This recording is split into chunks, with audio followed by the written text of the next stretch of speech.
ఖమ్మం తర్వాత 6 years sub ఇన్స్పెక్టర్గా Khammam జిల్లాలో చేశాను.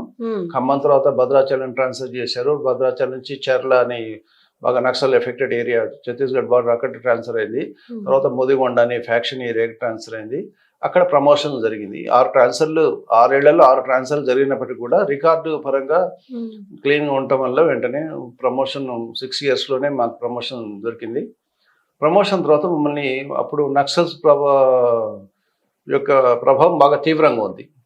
అంతకుముందే 2 ఇయర్స్ ముందు సంతోష్ కుమార్ గారు అని ఒక ఎమినెంట్ ఆఫీసర్ను, తర్వాత మా బ్యాచ్మేట్ ఒక అతన్ని కిషోర్ అని అతన్ని ఏటూరు నగరంలో బ్లాస్టింగ్లో చంపేశారు. సో దానివల్ల చాలామంది సీనియర్ ఆఫీసర్స్, తర్వాత ఇంట్లో ఫ్యామిలీ ఒత్తిడి పరంగా ఉద్యోగం ఉన్నా లేకపోయినా పర్వాలేనేసరికి దాదాపు ఆ జోన్లో 50 మందికి పైగా officers different wings, law and order వదిలిపెట్టి డిఫరెంట్ వింగ్స్కి వెళ్ళిపోయినారు. చాలా వ్యాక్యూమ్ ఏర్పడ్డది.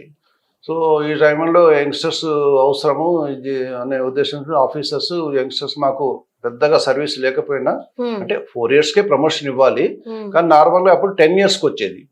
10 ఇయర్స్కి వచ్చే ప్రమోషన్ మాకు 6 ఇయర్స్లోనే ప్రమోషన్ ఇచ్చి ఈ ఎఫెక్టెడ్ టఫ్ ఏరియాస్లో మమ్మల్ని పోస్టింగ్ ఇచ్చారు.